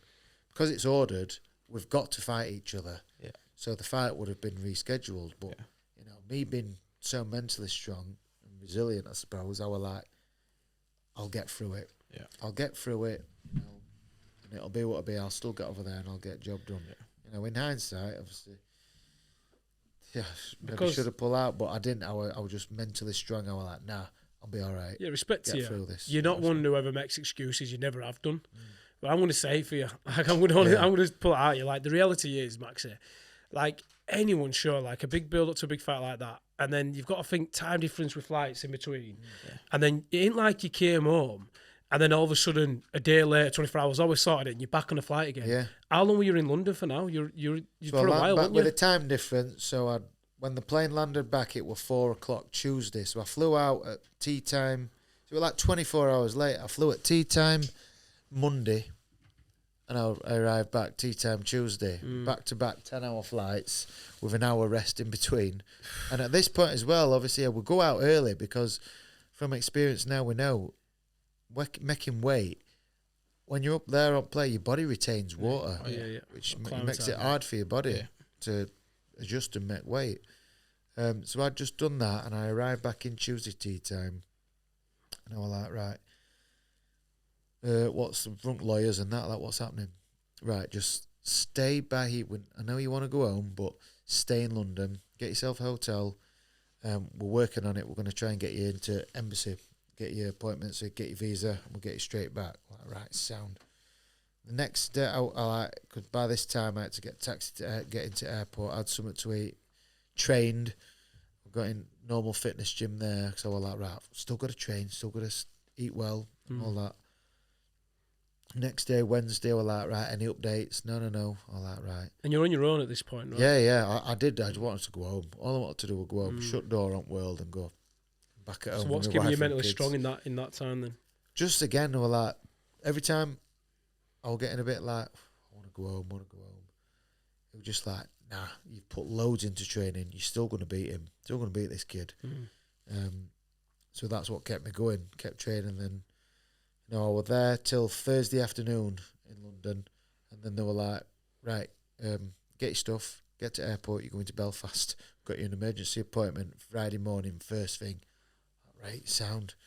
And then luckily, I'd just been training at fitness gym, getting my heart rate up, working on fitness. And then luckily, I know some people. I know James Tennyson in Belfast, his trainer, Tony Dunlop. So as soon as they told me I'll go in there, got my stuff, got checked into airport, and I rung Tony. I says, now then, Tony. And got pads and that. Yeah, he says, can I ask a favour? He said, what's up, Matt? He said, will you train me tonight? I'm going to be landing about 7 o'clock. He says, yeah, no problem, yeah.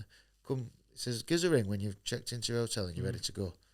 So about 8 o'clock, 8:30, that I ended up ringing him, and he just come, pick me up, took me at gym. Seen James was training as well. Nice.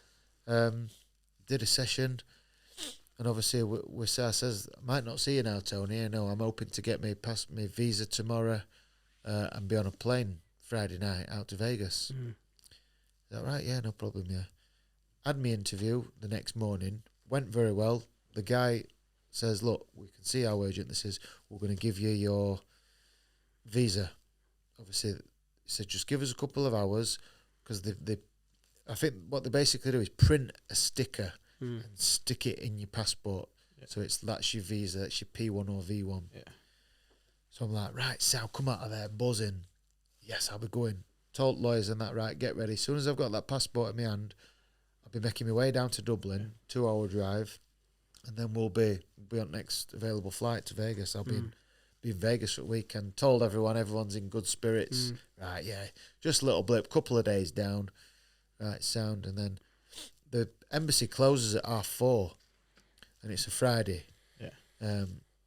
And I spoke to immigration lawyer. I've been going. I says, I've not heard no yet. It were about 2:30.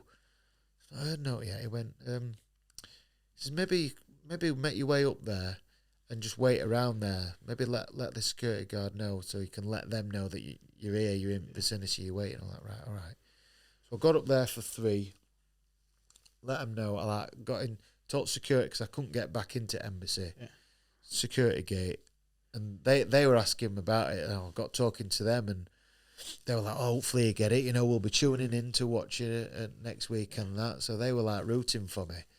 They seen me coming up to the box, so one of them come out and says, so you're coming, so I've rung ahead to see if your passport's ready. They've said it's not ready yet, but they're hopeful and they're still working on it, and hopefully they'll get it to you. I says, all right. I says, I'll be waiting, do another waiting area. Yeah. So I'll be waiting there. I've got no else to do, so I'll just stay here. Got a phone call an hour later, just after 4. And I was like, hey up, because it come up, US consulate, Belfast. I was like, is it good news? And she went, no, unfortunately not. Oh, my stomach just went. I went, oh, what's wrong?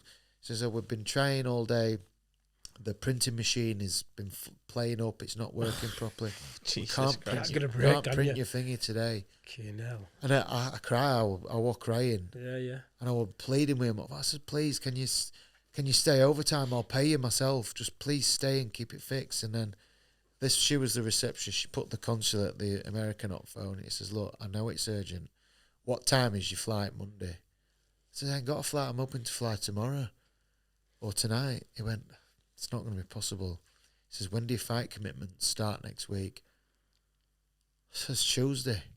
I went, right. He says, we have been on the phone with the tech guys in Washington to get. I was like, why are you ringing Washington when your fucking printer's in Belfast? I don't know. Maybe that's how it worked. Maybe it's linked to them. I don't know. But I was like, your fucking printer's here in Belfast. Plenty of fucking printers about in there, do you know what I mean? It prints a sticker off. And you go to co-op, you pay 40 pence. Ultimately, they didn't give a shit. It's not their life. It's not their career. Yeah, exactly, yeah. But they're clocking off, aren't they? It fucking brought me. I was like, I'm fucking done. But they still had my passports. So I'm fucking stuck in Belfast. My passport's in their office. But I did realise I'd got my driver's Belfast was UK, so I could have got home on my driver's licence. Yeah. I said to our first I rung her, crying. I said, I'm coming home. So I'm coming home. By this time it's 4:00 Friday. I'm in the middle of Belfast. I've got to book a flight. And when we talked it through, she went, look, by the time you actually get home with your 2 massive suitcases, it's going to be early hours morning, Saturday. Yeah. You're probably going to have a day here, then you're going to need to get back to Belfast Sunday. So you're going to be here for a couple of hours. You'd be thinking, what if? You're going to be tired. She says, I know you don't want to stay there, so all right. And then the guy was like, look, I'll come in first thing Monday morning, check if the printer's working, and I'll phone you straight away. I'm like, all right. I didn't know if I was going or not here, but then I thought, right, stay strong. Come round a bit, went and had something to eat, had a coffee, rung Tony. Again, I says, Tony, do a session with not gone. I need to train again. I says, but more importantly, I haven't sparred at all this week. I'd got sparring partners lined up in Vegas, got a gym lined up in Vegas. So I know it's Friday night, but can you get me anyone to spar tomorrow? To be fair, they rung around and they got somebody in at last minute. And we were quite a bit lighter than me. Conor Kerr, I think he fought last weekend, just gone. And he gave me rounds, and I got what I needed. I was like, right, so grateful. And even Sunday, I trained Sunday again with Tony, and he knew I was just going to be in a hotel by myself, so he phoned me up Sunday afternoon. He says, what are you doing? I said, well, I'm just in a hotel. He went, I'll come pick you up. We'll take you out for a bit.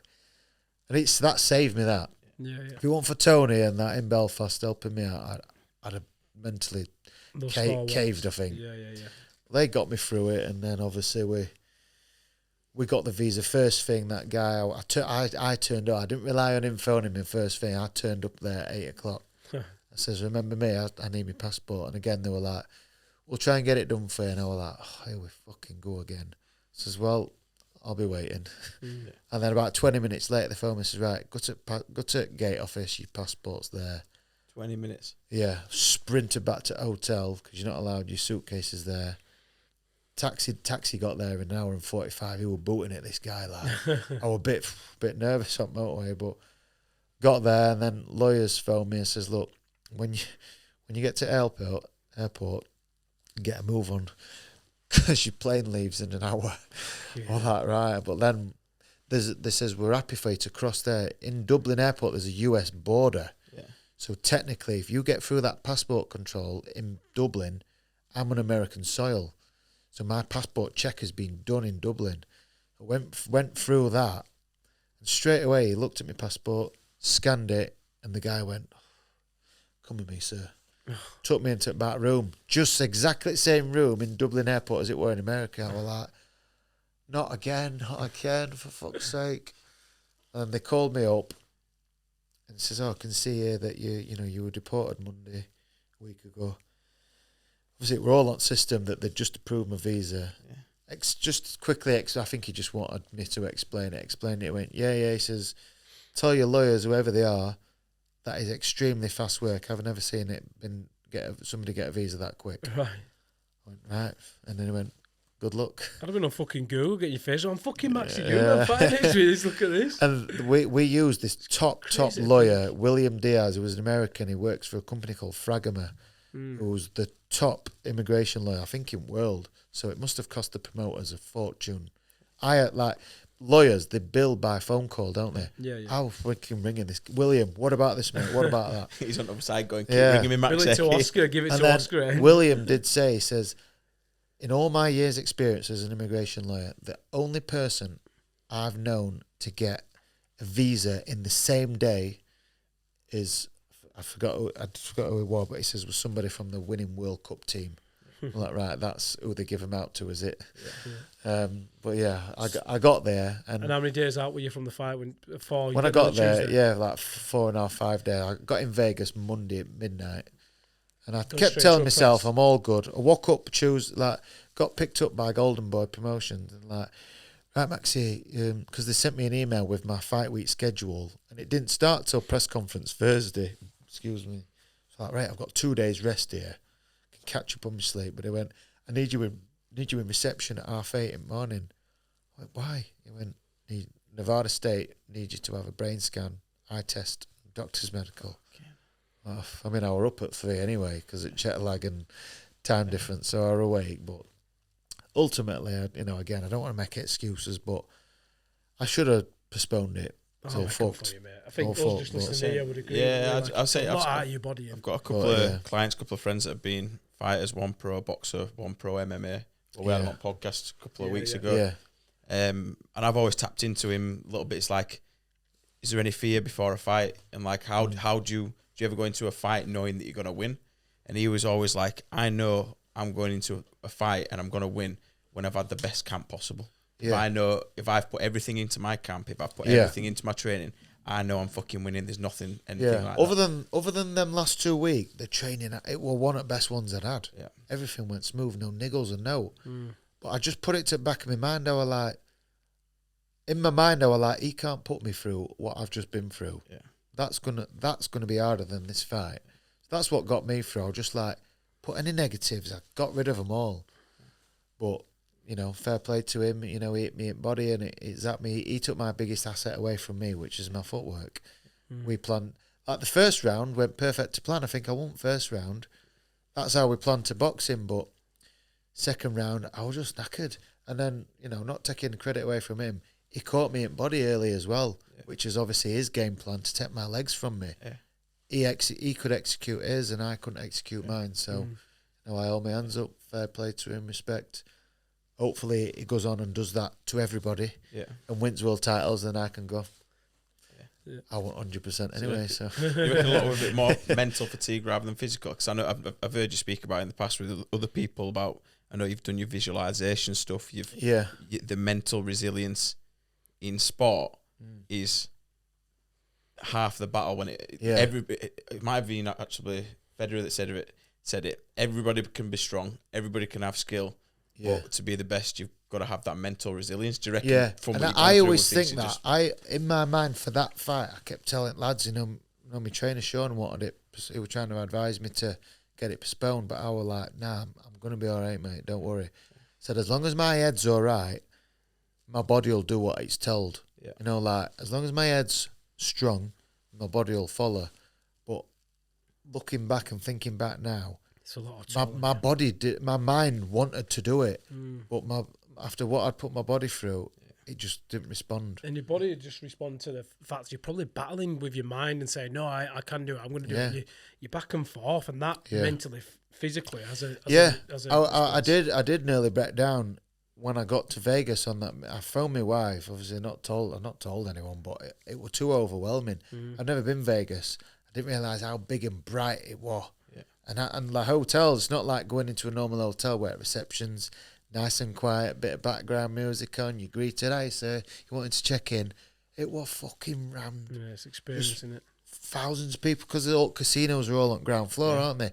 They want the foot traffic, and they're all linked. So, like, the public is just walking, and it was just, I got into my room, and I don't think I can do it. It's too much, this. And then again, I'd come round, had a drink, had a chat with her who I needed to chat with, and stood on my balcony. I mean, they put me in a lovely suite, like, they looked after us.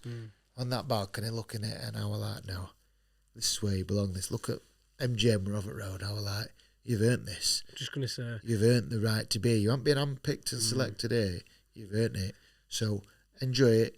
Soak this in now. Look at that strip. All them lights.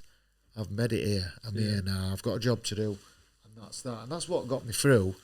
Just unfortunately, you know, it just wasn't my night. Like and I said, ultimately, Maxi, it comes down to that. It wasn't my night. Like I said in the voice note to you, what I sent to you on DMs and Instagram, I mean it, mate. Like, you are literally probably the 1% of how many people have that dream. Like, you've already won, mate. Win or lose that fight, you've already won. The reality is, a lad, like you said, from a fucking smoky working men's club, right, to now Las Vegas lights and seeing your name there and the billboard and everything, you've already won. Your kids are going to look at you and daddy and think, fucking hell. Daddy did that from a small village of where you are as well. Mate, if you really think of it numbers-wise and if you look down it, there's millions of people. You did it. I know, I'm not many from you UK fucking did it. It's mad. I hope the kids, my eldest will remember. She's 5, she's got a good memory anyway, but my face was all bruised up. We had a week there. Again, what from my career, what we're able to provide, we've got a nice villa, its own heated swimming pool. The next day after the fight, albeit our hurting, my pride were really hurt, I was still dad. Yeah, I saw your stories. I saw stories. I was still there, and I was still. So hopefully they go, fuck me, dad lost biggest fight of his life. His corner pulled him out, but yet he was still there playing wheels next day like no it had happened. And that's what I want. Maybe they might look at that and go, he lost that, but it was still playing wheels and still showing up. But Maxi, what you're doing though is you're having a compound effect on people like me. So with my kids and others, and you don't see that because you're you. So you're thinking it from your kids' perspective. I guarantee you now, mate, the reason why you're even on this podcast, even before that even happened, because we asked you to come before the fight happened, you've added even more credit to yourself and your resilience of who you are, character to look up to. And even me listening, being inspired, is thinking, you are the fucking guy, mate. Like, the reality is, you've inspired me. I'm no longer, and I've always thought this anyway, when my kids want to play, even when you're knackered, you want to play. But when I saw that in your story, I thought, he's a proper fucking, he's a proper dad, he's a proper role model. And you've inspired people hearing like me. comments like that just what makes it easy, I think. Yeah. You've inspired like one person out of everything. I've done all right. It takes a lot to notice. I only saw it mostly on Instagram stories of like, this guy's just had probably one of the biggest upsets of his life night before, where he stood there on camera going, you know what, it is what it is. Yeah. Look where we're at now. We're in a fucking pool. Let's just enjoy it for what it is. And then kind of push forwards. Respect. And that's the thing, you've won the game of life, mate. For you, I always say life's a game. Like, people take you too serious. You start it and you finish it. But for your game, what you've played it, mate, no one's played that game. And when you think of it, I was never the one who was expected to be headlining in Vegas. But this is the mad thing as well, though, Maxi. You're 34. In another 30 years, you're only going to be 64. And I said that to myself the other day. I said to me and I went, like, I said 2 years ago, what we're doing with business with Demand the Market, where we are in 2 years. Where we're going to be in 30 years, and I'll still be younger than my dad.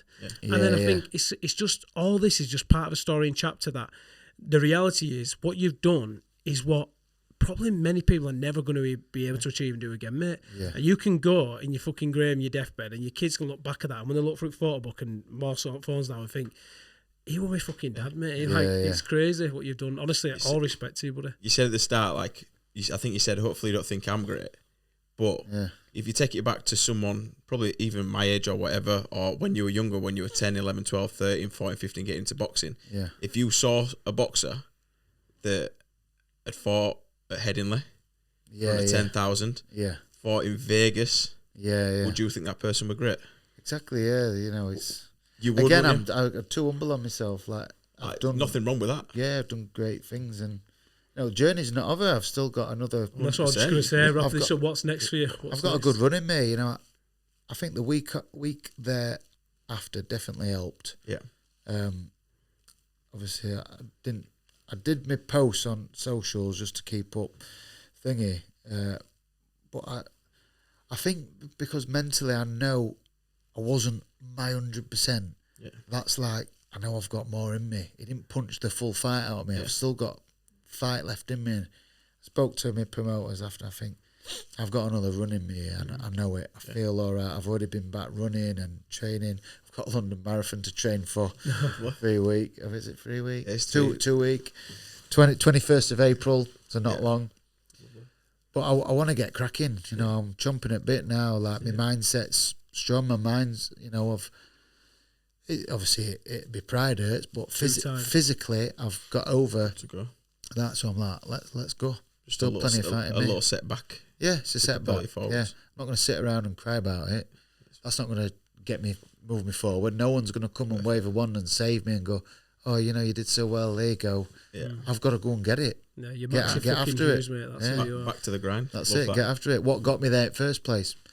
Getting at it. And your promoters are in America now, aren't they? Right. Ludabella, yeah. So is your next fight? Obviously, you might not know what your next fight is, but would it be more than likely in America? Well, Lou, he works with them all. He works with Eddie. He works with Frank. Yeah. So he actually said, "We'll look to get you one back at home." Yeah, nice. So I've been away for the last 2 years. Let us know, mate, when that is. DM me with them. Yeah, hopefully with them, mate. Yeah, 100%. Where would you prefer to fight? Would you prefer it to be on home soil, or would you prefer to be abroad? I think one at home would be nice. Get paid in sterling rather than dollars. Where's your ideal fight then? Where is it? If your dream fight? I'd like to cross New York off. Okay. I've done Vegas. Yeah. Done Oklahoma. I'd like to cross New York. I'll beat you 2. I'm off there next week. I'll have a scrap outside a club. But they have said apparently the Golden Boy were telling us about Canelo because when they looked after Canelo, he were adamant saying, "I want to fight in Madison Square Garden. I want New York." And then he said he never wants to fight there now. He says because apparently when he got paid, apparently they charge him more tax. The tax rate is higher in New York. They don't charge you as tax as a country. It's state by state, isn't it? Yeah. So apparently Canelo's like, what the fuck? They're like, yeah, you want to fight in New York, mate? Tax band's higher. And he's like, not to fight in there again. Take you to Texas. There's no tax there, is there? Isn't there? There's no tax in Texas. Probably not. That's just from listening to Joe Rogan podcast. There you go, Texas. That's where I want to fight. Yeah, Texas. We'll go to Texas. Look, we'll start to wrap this up. We always finish on a quick fire, but I just want to say again, I know I sound like a broken record here, but thanks again for coming in, mate. It's been massive. This has been a massive episode because you're a Yorkshire lad, like yourselves, but at the same time, your story, you've not had what everyone has usually in boxing, where they have all that big, immediately carpet rolled out and big budget. All you've had is Maxi to look in the mirror and go, I'm somebody, and I believe I'm somebody. Yeah. But you've had to keep telling yourself that. It don't matter if others tell you it. You've had to continue to tell yourself it. And from the age of 15 to then go to your early 20s, to then be grafting, to then lose, and then think of giving it up, but then to go again, sitting on fucking paint pots, eating cold fucking sardines out of the tin, mackerel, right? And then grafting to get yourself on the main stage and take a gamble and fight the people who everyone's avoiding, to then win at Headingley Stadium, to fucking raise your arms and be world champion. Yeah. And then get yourself out in those bright lights of Vegas, mate. Whether you've win or lost, you've already fucking won, and you're only 34-year-old, mate. Yeah. And like you said, if you can just make one person look at that story and this is why we do this, More is than to one be person. inspired by it. That's it. Your story transcends throughout, not just sport, in life in general. And honestly, you might not say it 'cause you might be humble, but you are a fucking credit to yourself and your kids and Thank your you, family. lads. Absolutely, 100%. Look, we always finish on some quick fire, mate. Let's get it light-hearted. Let's get And it. again, I'm going to call him out again, George Groves. We always say quick fire, and he took about 5 minutes answering him, which isn't an issue. Don't mean personally. But look, let's dive into it. So, quick fire for yourself. What's your post-fight go-to meal? It changes every time, and I did stick to it this time. It was pizza. For some reason, I crave pizza. What pizza? Just what were left. Bearing in mind, we're in America.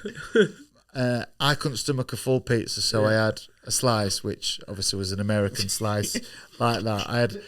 I got my pizza in. I thought we were going to say sardines. Sat on a paint pot. Sat on a paint pot. Best piece of advice you've ever received? Oh, it's there. It's in me, but now I'm on spot. I can't. I'll have to go with, a former trainer of mine, Dave Ulley, great bloke. In his accent from Mexborough, it is what it is. It is. It's common, isn't it? Come and say it is what it is. One thing people would be surprised to learn about you. What's something we don't know about you, Maxi? Tell us that no one knows.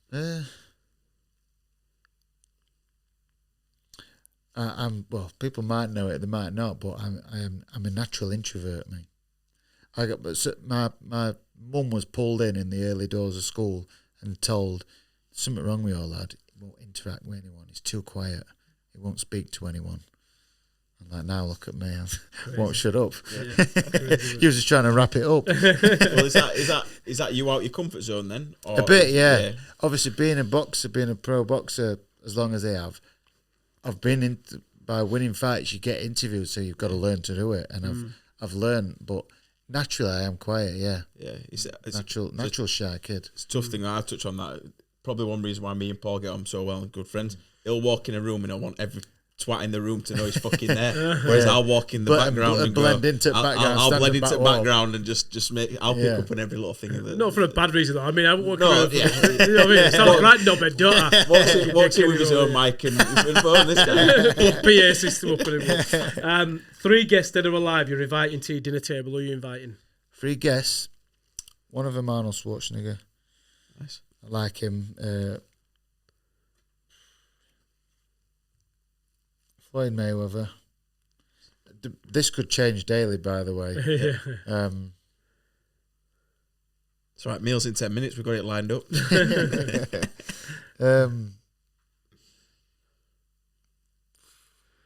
I'm sitting here, Maxi. I'm just saying.